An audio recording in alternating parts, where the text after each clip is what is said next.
اللهم صل على سيدنا محمد اللهم صل على سيدنا ومولانا محمد اللهم صل على سيدنا ونبينا وحبيبنا وشافعنا وسفرنا ومولانا محمد صلى الله عليه وسلم. السلام عليكم ورحمة الله وبركاته.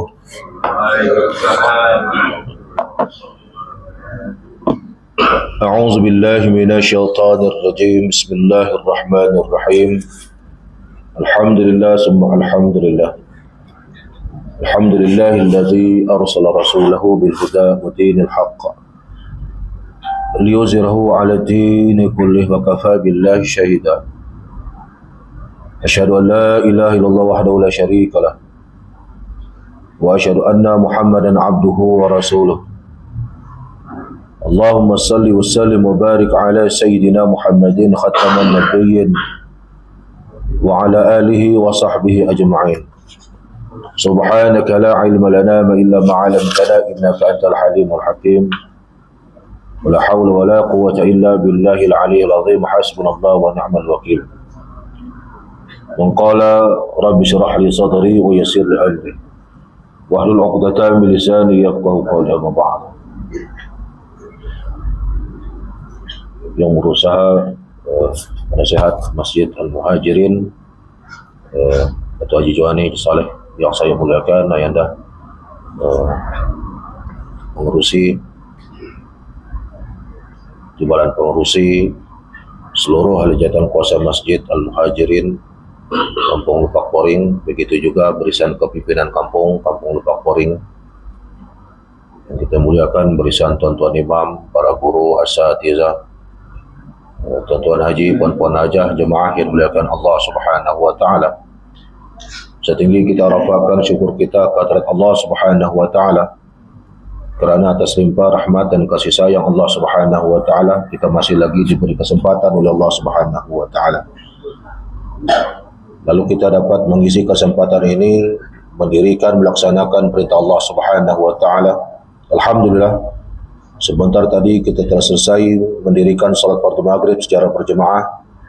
Mudah-mudahan seluruh amal bakti yang kita laksanakan mendapat perhatian dan dikurniakan kejaran pahala di sisi Allah Subhanahu wa taala. Amin wa rabbal alamin. Salawat dan salam atas junjungan besar baginda Nabi Muhammad sallallahu alaihi wasallam, kaum keluarganya, para sahabat baginda, para alim ulama dan mereka yang mengikuti akan jejak baginda Nabi Muhammad sallallahu alaihi wasallam.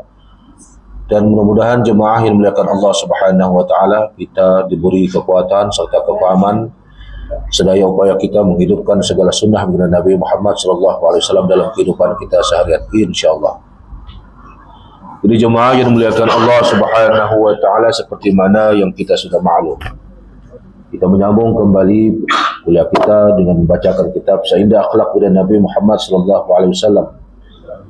Dia merupakan satu kitab yang menghimpunkan lebih 600 lebih hadis yang memperkhabarkan, menceritakan tentang akhlaknya mulia Baginda Nabi Muhammad sallallahu alaihi wasallam. Yang mana kitab ini dikumpul lalu disusun lalu dikarang oleh Fadil Ustaz Muhadir Haji Zul Hafizullah Ta'ala. Mudah-mudahan ada kebaikan ke atasnya dan kepada kita yang membaca dan mendengarnya, insyaAllah. Jadi jemaah yang dimuliakan Allah Subhanahu wa ta'ala, bahwasanya kedudukan akhlak di dalam Islam ini merupakan satu tunjang yang sangat utama, dan dia merupakan satu hal yang sangat penting dalam kehidupan kita, apalagi hidup kita bermasyarakat, berkeluarga gitu. Maka akhlak merupakan tunjang teras yang sangat diutamakan.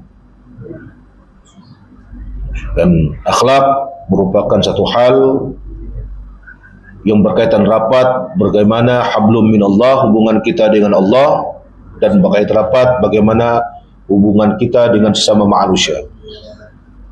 Lalu baginda Nabi Muhammad sallallahu alaihi wasallam memperlihatkan kepada kita, mengkhabarkan kepada kita, mencontohkan kepada kita ke satu suri teladan yang cukup banyak sepanjang kehidupannya, untuk kita teladani, untuk kita contohi, lalu kita ikuti. Maka beruntung bagi mereka yang berfikir lalu mengikuti akan jejak Nabi Muhammad sallallahu alaihi wasallam. Sehingga saja Nabi Muhammad sallallahu alaihi wasallam menyatakan tentang kebaikan yang ada pada akhlak yang mulia itu pada diri seseorang, kesan yang dia dapat. Yang mungkin di dunia ini mungkin dia tidak lihat, dia tidak perasan ataupun dia kurang pasti. Tapi yang pastinya di akhirat kelak natijah itu pasti akan dapat. Dan wajar imani, bukan didengar saja, diimani. Diimani, diyakini. Bila diyakini, diaplikasikan dalam kehidupan. Daripada Sayyidina Abu Darda radhiyallahu anhu, Rasulullah sallallahu alaihi wasallam bersabda, "Ma min syai'in fil mizan asqulu min husnil khuluqi." Kata Nabi, tidak ada suatu dalam timbangan amal yang lebih berat daripada akhlak yang baik. Jadi pada hadis ini jemaah, Nabi memaklumkan kepada kita, makasih tahulah sama kita, bahwasanya nanti di antara hal yang sangat berat di timbangan, di mizan, nanti kita cerita tentang mizan, akhlak baik. Dan itu tidak di dunia lah, nggak mungkin dah. Tunggu kita kiamat dulu, baru kita boleh ketemu mizan.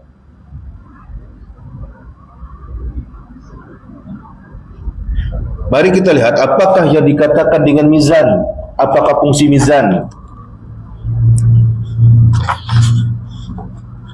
Apabila ulama akidah, apalagi kita bermanhaj akidah al-sunnah wal jamaah, manhaj asyairah wa maturidi,